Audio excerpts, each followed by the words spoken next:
एक तू ही निरंकार, अतीत की बातें करके तू क्या हासिल कर पाएगा। चाहे कितना सुंदर था वो लौट कभी ना आएगा। वर्तमान में ही तू अपना कर सकता कल्याण है। वर्तमान की अनदेखी क्यों करता नित नदान है। वर्तमान में जी रहा तू और ले रहा श्वास है। अभी होश कर, अभी समय ये बंदे तेरे पास है। अतीत से शिक्षा लेकर के वर्तमान में नित्य संभल।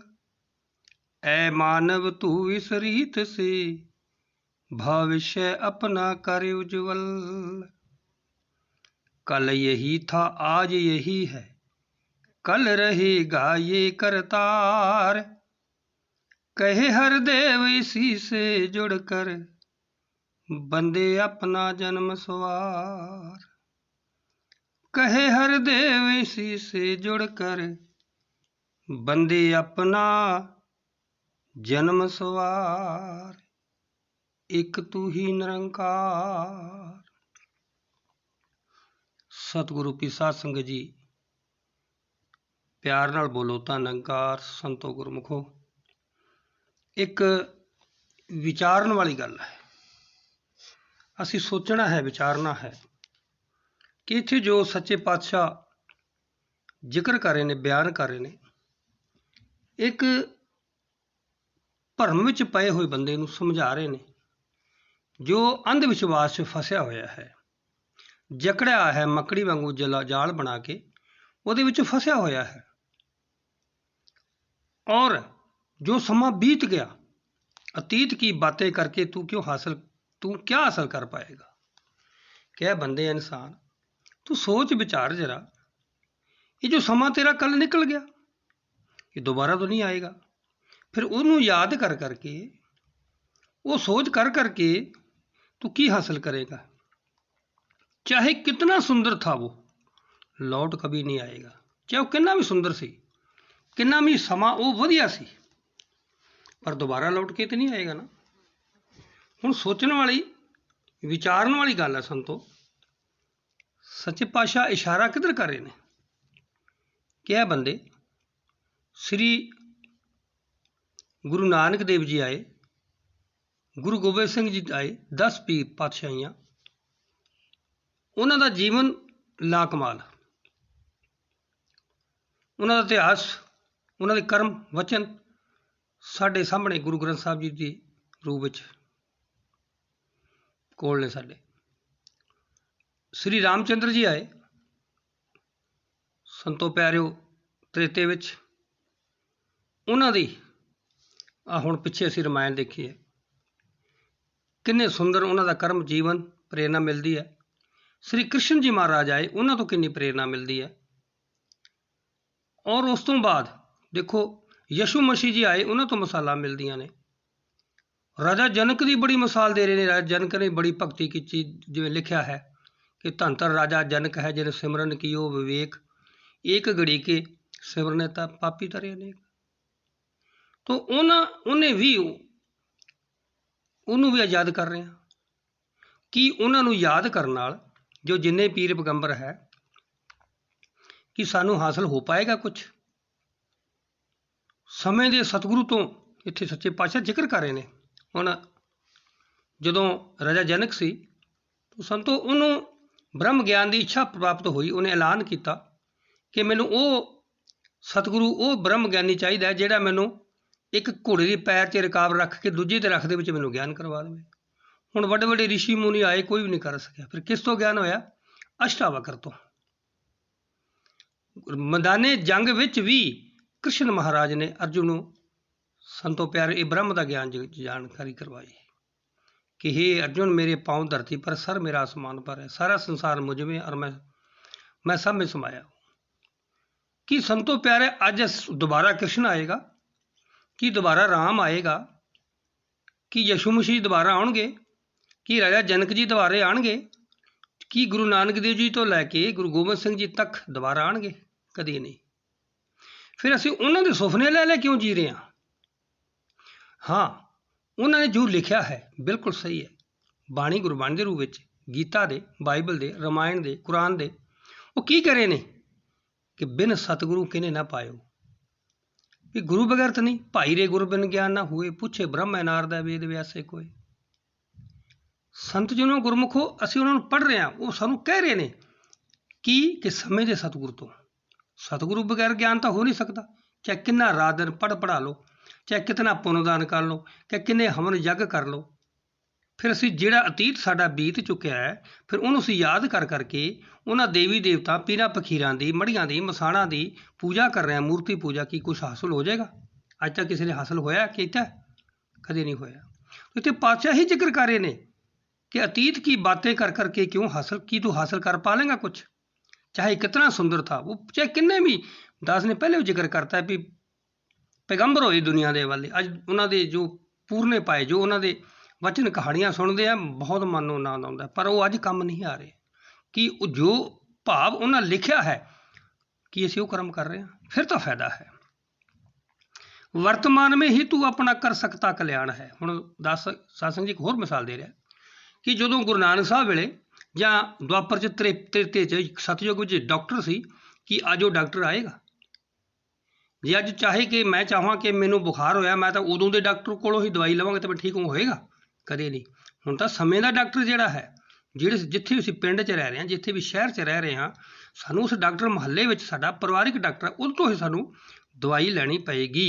तो इत्थे ही जिक्र कर रहे हैं पातशाह कि वर्तमान में ही तू अपना कर सकता है कल्याण। वर्तमान की अनदेखी क्यों करता नित नादान है तू ये समय का जो जिहड़ा तेरे पिंड च डॉक्टर है उस तो दवाई क्यों नहीं लैंदा? वो तो आ नहीं सकणगे। फिर तू एवें घुट घुट के मर जाएगा, तेरे किथे भी कोई भी तेनों फायदा होने वाला नहीं। तो इत्थे जिक्र सच्चे पातशाह ही कर रहे हैं, एक समझा रहे हैं, चेतावनी गहराई नाल ये सत्संग जी जो वचन ने सुनने वाले ने। अगे पातशाह कहते कि वर्तमान में जी रहा तू और ले रहा श्वास है। हुण तू आ जो समा है ਇਹਦੇ ਵਿੱਚ ਹੀ ਤਾਂ ਸਵਾਸ ਲੈ ਰਿਹਾ ਨਾ, ਇਹਦੇ ਵਿੱਚ ਹੀ ਤੂੰ ਜੀ ਰਿਹਾ ਕਿ ਸਤਯੁਗ ਵੇਲੇ ਵਾਲੇ ਜੀ ਰਿਹਾ ਹੈ, ਜਾਂ ਰਾਮ ਵੇਲੇ ਵਾਲੇ ਯੁੱਗ 'ਚ ਜੀ ਰਿਹਾ ਹੈ, ਜਾਂ ਕ੍ਰਿਸ਼ਨ ਵਾਲੇ ਯੁੱਗ 'ਚ ਨਹੀਂ। ਇਸ ਯੁੱਗ 'ਚ ਇਹਨੂੰ ਕਲਯੁੱਗ ਦਾ ਯੁੱਗ ਕਹਿ ਲਓ, ਕੁਛ ਕਰਯੁੱਗ ਕਹਿ ਲਓ, ਕੁਛ ਵੀ ਕਹਿ ਲਓ, ਇਸ ਯੁੱਗ 'ਚ ਜੀ ਰਿਹਾ ਨਾ, ਤਾਂ ਹੁਣ ਵੀ ਤਾਂ ਇਸ ਯੁੱਗ ਵਿੱਚ ਹੀ ਜੋ ਤੇਰਾ ਭਲਾ ਹੋਣ ਵਾਲਾ ਹੈ ਉਸ पैगंबर को सतगुरु कोल जा तू, फिर तेरी गल बननी है। नहीं बाकी जिन्हें भी तू भगती कर रहा है तेरी व्यर्थ है, किसी भी लेखे नहीं। तो इतने पातशाह ही जिक्र कर रहे हैं कि जो तू सांस जो साह लै रहा है, जी रहा है, ये वर्तमान जो जी रहा है, अभी होश कर, अभी समय ये बंदे तेरे पास है, अजे तेनू समा है, अजे तेनू मौका है, ये तेरी अवसर, ये तेरी वार, घट भीतर तू सोच विचार। कहते ना अब पछताए क्या होत है, जब चिड़िया चुग गई खेत। ਜਦੋਂ ਇਹ ਸਮਾਂ ਨਿਕਲ ਗਿਆ, ਭਾਵ ਕਿ ਤੈਨੂੰ ਇਹ ਇਨਸਾਨੀ ਜਾਮਾ ਮਿਲਿਆ ਹੈ, ਇਹ ਪ੍ਰਮਾਤਮਾ ਦੀ ਬੰਦਗੀ ਵਾਸਤੇ ਹੈ। 84 ਲੱਖ ਜੂਨ ਭੁਗਤ ਕੇ ਤੂੰ ਆਇਆ, 84 ਲੱਖ ਭੁਗਤੇ ਮਾਨਸ਼ ਜਨਮ ਪਾਇਓ, ਨਾਨਕ ਨਾਮ ਸੰਭਾਲ ਤੋਂ ਨਹੀਂ ਸੁਧ ਨੇੜੇ ਆਇਓ। ਕਿਹੜੇ ਦਿਨ ਨੇੜੇ ਆਇਆ? ਅੰਤਮ ਸਮਾਂ। ਉਹ ਤਾਂ ਇੱਕ ਦਿਨ ਆਣਾ ਹੈ, ਆਣਾ है। आए हैं सो जाएंगे, राजा रंक फकीर। अब बात सत्संग ये है कि जाना तो सब ने है, फिर मैं भी तो जाना है ना। तो मैनू समा मिले परमात्मा की बंदगी वास्ते, भगती वास्ते, कि मैं समा रहिंदे रहिंदे इस परमात्मा नूं निरंकार नूं जान के, जिवें लिखिआ ना गुरबाणी, जिस कारण तन धारिया सो प्रभ डिठा नाल, कि जिस काम वास्ते मैनू तन मिलिया सी, मैं परमात्मा नूं पाउण वास्ते, वो प्रभु परमात्मा मैं नाल वेख लिया, जान लिया। नानक जल थल रब रहा हर प्रभ अपनी नज़र निहाल, मैं अपनी नज़र नाल वेख के निहाल हो गया हाँ। इस वास्ते संतो ये जो जीवन मिलिया है, ये मिलिया प्रभु परमात्मा की बंदगी वास्ते, कि तेनू मौका मिलिया उस तेरी वार, तू सोच विचार कि तू बंदगी करके, भगती करके। और भगती कदों शुरू होगी? जो परमात्मा नू जान लेगा, परमात्मा नू पा लेगा। गुरबाणी च गीता च लिखा है कि पहले वेखा फिर गावां, फिर गावेगा फलना मैं पावां, जब तक ना वेखूँ अपने नानी, तब तक ना मानू गुरु की कहानी। ये भगतां दी आवाज़ां ने कि जिन्ना चिर मैं अपने अखां नाल परमात्मा नूं रब नूं ना वेख लवां, मैं गुरु की कहनी भी नहीं मनदा। तो जिन्ने भी रब्बी भगत होए ने, पैगंबर होए, उन्हां नूं भी सतगुरु की शरण विच जाके इस ब्रह्म नूं जाणिया, ਰਾਮ ਗਏ ਵਸ਼ਿਸ਼ਟ ਕੋਲੇ, ਕੁੰਡਾ ਖੜਕਾਇਆ। ਅਸੀਂ ਰੋਜ਼ ਸੁਣਦੇ ਹਾਂ ਸਾਧ ਸੰਗਤ। वो कहते कौन? कहता हे भगवान मैं यही तो जानने के लिए आया हूँ मैं कौन हाँ। इस वास्ते संतो जनों महात्माओं ये जीवन जिहड़ा है ये मिले है भगती वास्ते, बंदगी वास्ते, अपने आप नूं जानने वास्ते। मैं कौन हाँ, मैं कित्थों आया, मैं कित्थे जाना है, मेरा अतीत की है, मेरा वजूद की है, अज जो शरीर मिले मैं ये हाँ नहीं। तेरे अंदर जो आत्मा है निरंकार दी अंश है, जो जोत है आत्मा तेरी, तू वो है, तू आत्मा है। तू कृष्ण महाराज भी कहते तू शरीर नहीं, तू शरीर ही है, तू परमात्मा ही है, तू निरंकार ही है, ਉਹਦੀ ਜੋਤ ਹੀ है। पर इनू जिन चर जानदा नहीं आत्मा ਨੂੰ, जो लिखा ना परमात्मा मिलिया दुख दूर होए संताप गए। ਜਦੋਂ ਇਹ ਆਤਮਾ परमात्मा ਨੂੰ ਜਾਣ ਲੈਂਦੀ ਹੈ, ਪ੍ਰਾਪਤ ਕਰ ਲੈਂਦੀ ਹੈ, ਸਮਝ ਆ ਜਾਂਦੀ ਹੈ, ਫਿਰ ਇਹਦੇ ਵਿੱਚ ਇੱਕਮਿਕ ਹੋ ਜਾਂਦੀ ਹੈ। राम कबीरा एक बहे कोई ना सके पहचानी, फिर वो गल बनती है। उदों ये अवस्था बनेगी, फिर मुक्ति का हकदार बंदा बनता है। पर यह कदों बनेगा? जो पूर्ण सतगुरु की शरण में इंसान जाता है, फिर इनू पहचान होती है ये परमात्मा निरंकार जो कण कण में है, पत्ते पत्ते में है, डाल डाल में वस रहा है। ਇਹਦੀ ਲਗਤਾ ਹੋ ਜਾਂਦੀ ਹੈ, ਜਾਣਕਾਰੀ ਹੋ ਜਾਂਦੀ ਹੈ, ਅਹਿਸਾਸ ਹੋ ਜਾਂਦਾ ਹੈ, ਮਹਿਸੂਸ ਹੋਣ ਲੱਗ ਜਾਂਦਾ ਬੰਦੇ ਨੂੰ, ਫਿਰ ਅਨੁਭਵ ਹੋ ਜਾਂਦਾ ਹੈ ਬੰਦੇ ਨੂੰ ਫਿਰ ਕਿ ਪ੍ਰਮਾਤਮਾ ਵਿੱਚ ਮੇਰੇ ਹੈ, ਮੈਂ ਇਹਦੇ ਵਿੱਚ ਹਾਂ, ਇਹ ਮੇਰੇ ਅੰਦਰ ਹੈ, ਇਹ ਮੇਰੇ ਬਾਹਰ ਵੀ ਹੈ। ਜਿਵੇਂ ਲਿਖਿਆ ਨਾ ਅੰਦਰ ਬਾਹਰ ਇੱਕੋ ਸੋਈ ਨਾਨਕ ਪਛਾਣਿ, ਜਿਵੇਂ ਲਿਖਿਆ ਗੁਰਬਾਣੀ ਵਿੱਚ ਵੀ ਅੰਦਰ ਬਾਹਰ ਇਹ ਇੱਕੋ ਹੀ ਹੈ, ਬਾਹਰ ਵੀ ਉਹੀ ਹੈ, ਅੰਦਰ ਵੀ ਉਹੀ ਹੈ। ਇਸ ਵਾਸਤੇ ਇਹਨੂੰ ਜਾਣਨਾ, ਔਰ ਕਿੱਥੋਂ ਜਾਣਨਾ? ਸਮੇਂ ਦੇ ਸਤਿਗੁਰੂ ਕੋਲੋਂ। पुरातन नहीं चाहे कितना राह दिन जप तप पाठ पूजा वर्त नेम कर लो, किसी भी लेखे नहीं पैना। सत्संग गुरबाणी में लिखा है पढ़ पढ़ गड्डी लदीए, पढ़ पढ़ भरीए साथ, कितना को लम्बा शब्द है कि अंत की लिखा है नानक लेखे एक गल की है, ये परमात्मा नूं जाना पालना, होर होमे चखना झाक। ये लिखा है संतो प्यारिओ कि वस्त कहाँ ढूंढत कहाँ, कह बिद आवे हाथ, कहत कबीर तब पाइए जब भेदी लीजे साथ। भेदी लीना साथ दीनी वक्त दीनी वस्त दिखाए, कोट जन्म के पंध था पल में दी पहुँचा आए। फिर कहना कोटा करोड़ा जी मैं जी जन्म से मेरा 84 लाख का भुगत के आया, जो परमात्मा की जानकारी होगी मैनू जिवें लिखा गुरबाणी के ऐसा सज्जन लोड़ लै जो हर सो देवे जोड़। ऐसा सज्जन ऐसा सतगुरु लभ लै जिहड़ा प्रभु परमात्मा दे नाल मिला देवे, तैनू जोड़ देवे, फिर तू इहदी पहचान हो जाए, तैनू एहसास हो जाए, फिर तेरे वारे न्यारे हो जाणगे। इस वास्ते संतो सतगुरु की लोड़ है, पूर्ण गुरु की, पूर्ण मुरशद की। और पूर्ण मुरशद की निशानी की हुंदी है? जिहड़ा परमात्मा नू निरंकार नू छिन विच पल विच दिखा दे, मिला देवे, वो पूरा सतगुरु हुंदा है। जिवें कहंदे ना कि महात्मा जिक्र भी कदे टुक दम करारी जे करे, हाजरा हजूर खुदाई। लारा नहीं, जिहड़ा लारा लाउंदा है, जिहड़ा भरमा च पाउंदा है, वो गुरु नहीं। उत्ते लिखिआ है कबीर साहब कहंदे ना कि मां मुंडो तैं गुरु की, जां ते भरम न जाए, आप डूबे चौबेद में ते चेले दिए बहाई। कहंदा उस गुरु नूं की करना, ਉਹਦੀ सिर दा मां दा सिर मुंदो कि ਉਹ ਦੁਬਾਰੇ ਵੀ होर ना पैदा करे। ਇਹੋ ਜਿਹਾ कि ਜਿਹੜਾ खुद ਤਾਂ डुब रहा है, नाल चेलिਆਂ ਨੂੰ भी नाल लैके डुब रहा है। इत्थे जिक्र सच्चे पातशाह ये कर रहे हैं कि समय के सतगुरु तू अतीत नूं छड्ड, तू वर्तमान नूं जिक्र कर, फिर तेरे आनंद आएगा। कि लिखते पातशाह अतीत से शिक्षा लेकर के वर्तमान में नित्य संभल, पुरातन जो इतिहास है कहते उस तो शिक्षा लै। उन्हां पीरां पैगंबरां ने, गुरुआं वीरां ने, पीरां ने की कहा सी कि जिवें तुलसीदास जी कहते हैं कि गुर बिन भवनद तरे ना कोई, ज्यों ब्रंच शंकर सम होई। कि हे भाई गुरु बिना ये भावसागर जो है 84 लाख का बंधन है कोई नहीं तर सकता। क्योंकि चाहे ब्रह्मा विष्णु शिव जी इन्हां वर्गे भी क्यों ना हो, सासों किड्डी मिसाल जिन्हां ने ये शास्त्र वेद लिखे है, उन्होंने भी ये लिखा है। इस वास्ते तू उस शिक्षा चों तू अतीत की जो शिक्षा है, जो समा बीत गया, जो उत्थों के पीरा पैगंबरां ने वधिया ने कहा है, वो मन वो समझ।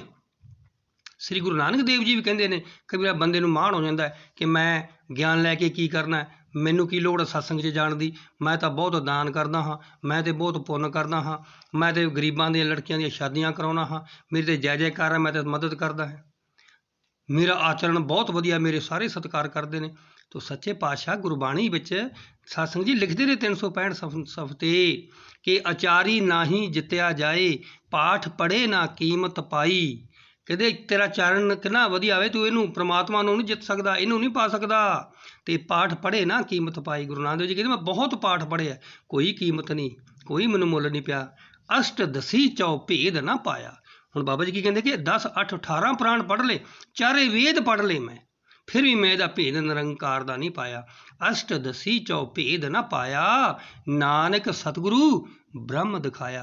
गुरु नानक देव जी कहते ਜਦੋਂ मैं सतगुरु ਦੇ ਚਰਨਾਂ ਵਿੱਚ ਗਿਆ, ਫਿਰ ਮੈਨੂੰ ਬ੍ਰਹਮ ਦਿਖਾ ਦਿੱਤਾ, ਜਣਾ ਦਿੱਤਾ। ਲਿਖਿਆ ਹੈ ਸੰਸਾਰ ਕਹਿੰਦਾ ਨਾ ਰੱਬ ਨੂੰ ਜਾਣਿਆ ਨਹੀਂ ਜਾ ਸਕਦਾ, ਰੱਬ ਨੂੰ ਵੇਖਿਆ ਨਹੀਂ ਜਾਣਿਆ ਜਾ ਸਕਦਾ, ਇਹ ਪਾਇਆ ਨਹੀਂ ਜਾ ਸਕਦਾ ਜੀ, ਰੱਬ ਕਿੱਥੋਂ ਪਾ ਸਕਦੇ ਆ। ਫਿਰ ਗੁਰੂ ਨਾਨਕ ਦੇਵ ਜੀ ਕਿਉਂ ਲਿਖਦੇ ਨੇ ਕਿ ਅਸ਼ਟ ਦਸੀ ਚੌ ਭੇਦ ਨ ਪਾਇਆ, ਨਾਨਕ ਸਤਿਗੁਰੂ ਬ੍ਰਹਮ ਦਿਖਾਇਆ। ਗੁਰੂ ਨਾਨਕ ਦੇਵ ਜੀ ਇਹ ਕਹਿੰਦੇ ਨੇ ਕਿ ਜਪ ਗੋਬਿੰਦ ਗੋਪਾਲ ਲਾਲ, ਰਾਮ ਨਾਮ ਸਿਮਰ ਤੂੰ ਜੀਵੇਂ, ਫਿਰ ਨਾ ਖਾਵੇ ਮਹਾਕਾਲ। 84 ਲੱਖ ਭਰਮਤੇ ਭਰਮਤੇ ਭਰਮਤੇ, ਸਾਧ ਸੰਗ ਪਾਇਓ, ਪੂਰੇ ਗੁਰ ਬਿਨ ਨਹੀਂ ਉਧਾਰ, ਬਾਬਾ ਨਾਨਕ ਆਖੇ ਇਹ ਵਿਚਾਰ। ਸਤਿਸੰਗ ਗੁਰਬਾਣੀ ਵਿੱਚ ਲਿਖਿਆ 885 ਜਾਂ 88 ਸਫੇ ਦੇ 10 ਨੂੰ ਧਿਆਨ 85 ਤੇ ਪੜ੍ਹ ਕੇ ਦੇਖੋ ਕਿ ਉੱਥੇ ਲਿਖਿਆ ਕਿ ਗੁਰਬਿਨ ਪੂਰੇ ਗੁਰਬਿਨ ਨਹੀਂ ਉਧਾਰ, ਬਾਬਾ ਨਾਨਕ ਆਖੇ ਇਹ ਵਿਚਾਰ। ਫਿਰ ਪੂਰਨ ਸਤਿਗੁਰੂ ਸੰਤੋ ਜੋ ਅੱਜ ਤੋਂ 100 ਸਾਲ ਹਜ਼ਾਰਾਂ ਸਾਲ ਪਹਿਲੇ, ਉਹ ਤਾਂ ਨਹੀਂ, ਸਮੇਂ ਦਾ ਸਤਿਗੁਰੂ ਹੀ ਕੰਮ ਕਰੇਗਾ। ਤਾਂ ਬਾਬਾ ਜੀ ਜ਼ਿਕਰ ਕਰ ਰਹੇ ਨੇ कि अतीत से शिक्षा लेकर के वर्तमान में नित्य संभल जा। इस वर्तमान ते सतगुरु के चरणों 'च जाके संभल जा, मौका है ये मानव, तू इस रीत से भविष्य अपना कर उज्जवल। इस रीत नूं निभा, गुरु चरणों 'च जा, ब्रह्म ज्ञान प्राप्त कर, जानकारी कर। ते जिहड़ा तेरा आउण वाला जो समा है, जे तेरा समा आउण वाला है उन्होंने संवार लै, भविष्य तेरा आउण वाला जिहड़ा है वो तेरा संवर जाएगा। तो अगे फिर जिक्र करते हैं, कल यही था आज यही है, कल रहेगा ये करतार। गुरबाणी लिखा ना, आद सच जुगाद सच है भी सच, नानक होसी भी सच। ये निरंकार, ये परमात्मा, ये अकाल पुरख, ये वाहिगुरू पहला भी सी, ਜਦੋਂ ਅਸੀਂ नहीं सी, ਹੁਣ ਅਸੀਂ हाँ ਹੁਣ भी है, ਅਸੀਂ नहीं रवांगे फिर भी यही निरंकार रहेगा। इन्हें हर वेले रहना है। तो इस वास्ते इत्थे जिक्र कर रहे हैं सच्चे पातशाह, तो इस परमात्मा नूं, इस निरंकार नूं जान लै, प्राप्त कर लै, गुरु बगैर गल नहीं बननी। गुरबाणी च लिखा ना, नाल हवंदा लै ना सकंदा, सुवाओ न जाने मूड़ा, माया मद माता होछी बाता, मिल न जाए भरम धड़ा, कहो नानक गुर बिन नहीं सूझै, हरि साजन सब के निकट खड़ा। अज साध संगत जी उस गुरु नानक देव जी नूं, गुरु गोबिंद सिंह जी ਨੂੰ ਮੰਨਣ ਵਾਲੇ ਆ, ਅਸੀਂ ਉਹਨਾਂ ਨੂੰ ਕਹਿੰਦੇ ਸਾਡੇ ਗੁਰੂ ਨੇ, ਸਾਡੇ ਪੈਗੰਬਰ ਨੇ। ਫਿਰ ਉਹ ਤਾਂ ਇਹ ਕਹਿ ਰਹੇ ਹੈ ਕਿ ਬਿਨ ਸਤਿਗੁਰੂ ਕਿਨੇ ਨਾ ਪਾਇਓ। ਉਹ ਕਹਿੰਦੇ ਨਾ ਸਤਸੰਗ ਜੀ ਕਿ ਆਨੰਦ ਪਿਆ ਮੇਰੀ ਮਾਏ, ਸਤਿਗੁਰੂ ਮੈਂ ਪਾਇਆ। ਉੱਥੇ ਪਾਤਸ਼ਾਹ ਲਿਖਤਾ ਕਿ ਜਦੋਂ ਮੈਂ ਸਤਿਗੁਰੂ ਪਾ ਲਿਆ, ਫਿਰ ਮੈਂ ਨਿਰੰਕਾਰ ਨੂੰ ਜਾਣ ਲਿਆ, ਤੇ ਫਿਰ ਮੇਰੀ ਬੱਲੇ ਬੱਲੇ ਹੋ ਗਈ, ਫਿਰ ਮੇਰੀ ਵਾਹ ਵਾਹ ਵਾਹ ਹੋ ਗਈ, ਫਿਰ ਬਣਦਾ ਵਾਹ ਹੇ ਗੁਰੂ। ਜਿਵੇਂ ਲਿਖਿਆ ਨਾ, ਕਹਿੰਦੇ ਨੇ कि संत साजन भये सरसे, पूरे गुर ते जाने। रोज पढ़ते हैं असीं पाठ जो चलता है कि पूर्ण सतगुर के चरणों चों मैं परमात्मा नूं निरंकार नूं जान लिया। संत साजन भये सरसे, सारे संत महात्मा सारे प्रफुल्लित हो गए, बागो बाग हो गए, खुश हो गए, निहाल हो गए, पूरे गुर तो जाने, पूरे गुरु तो इस निरंकार नूं जान के प्राप्त करके पा के। ਇਹ ਵਿਗਿਆਪਨ ਗੁਰਬਾਣੀ ਕਹਿ ਰਹੀ ਹੈ। ਤੋ ਸੰਤੋ ਇਸ ਵਾਸਤੇ ਫਿਰ ਜੋ ਪੀਰ ਪੈਗੰਬਰ ਹੈ ਜਿਨ੍ਹਾਂ ਦੀ ਅਸੀਂ ਆਸਥਾ ਰੱਖਦੇ ਹਾਂ, ਫਿਰ ਉਹ ਤਾਂ ਇਹ ਗੱਲ ਕਹਿ ਰਹੇ ਹੈ ਕਿ ਸਮੇਂ ਦੇ ਸਤਿਗੁਰੂ ਕੋਲੋਂ ਇਸ ਪ੍ਰਭੂ ਨੂੰ, ਪਰਮਾਤਮਾ ਨੂੰ ਜਾਣ ਕੇ ਤੂੰ ਤੇਰਾ ਆਉਣ ਵਾਲਾ ਸਮਾਂ ਸਵਾਰ ਲੈ। ਫਿਰ ਤੂੰ 84 ਦੇ ਚੱਕਰ ਤੋਂ ਬਣ ਜਾਏਗਾ, ਫਿਰ ਤੂੰ ਮੁਕਤ ਹੋ ਜਾਏਗਾ। ਨਹੀਂ ਤੇ ਫਿਰ ਤੇਰੇ ਤੇ ਉਹੀ ਤਲਵਾਰ ਲਟਕਦੀ ਹੈ, ਉਹੀ 84 ਦਾ ਚੱਕਰ, ਘੋੜਾ ਕੁੱਤਾ, ਫਿਰ ਹਜ਼ਾਰਾਂ ਸਾਲ ਫਿਰ ਲੱਗ ਜਾਣੇ ਆ, ਫਿਰ ਕਿਤੇ ਇਨਸਾਨੀ ਜਾਮਾ ਮਿਲੇਗਾ। ਸੋ ਹੁਣ ਸਮਾਂ ਹੈ, ਹੁਣ ਮੌਕਾ ਹੈ। ਸੱਚੇ ਪਾਤਸ਼ਾਹ ਜ਼ਿਕਰ ਕਰੇ ਅੱਗੇ, ਕਹੇ ਹਰਦੇਵ ਇसी से जुड़कर बंदे अपना जन्म सवार। हे बंदे, ऐ इंसान, तू इस निरंकार नाल जुड़, इस परमात्मा नाल जुड़, जिहदे विच तू पल पल रह रहा है, खा रहा है, पी रहा है, बैठ रहा है, उठ रहा है। ये तेरा वाली है, यही तेरा संभाल रहा। तैनूं सारियां दी डोर ਇਹਦੇ ਹੱਥ ਵਿੱਚ ਹੈ। ਇਹ ਸਾਰੀ ਸ੍ਰਿਸ਼ਟੀ ਨੂੰ ਚਲਾਉਣ ਵਾਲਾ ਹੈ, ਸਭ ਨੂੰ ਸੰਭਾਲਣ ਵਾਲਾ ਹੈ। ਤੈਨੂੰ ਵੀ ਜਾਣ ਕੋ ਵੀ ਦੇਤ ਹੈ, ਅਣਜਾਣ ਕੋ ਵੀ ਦੇਤ ਹੈ। ਇਸ ਵਾਸਤੇ ਤੇ ਸਮੇਂ ਦੇ ਸਤਿਗੁਰੂ माता सुदीक्षा शिविंदर हरदेव जी केवल ते केवल निरंकारी मिशन भी एक ऐसी आवाज़ दे रहा है कि परमात्मा देखा जा सकता है। एक बार सतगुरु के चरणों में आओ रब के दर्शन पा लो।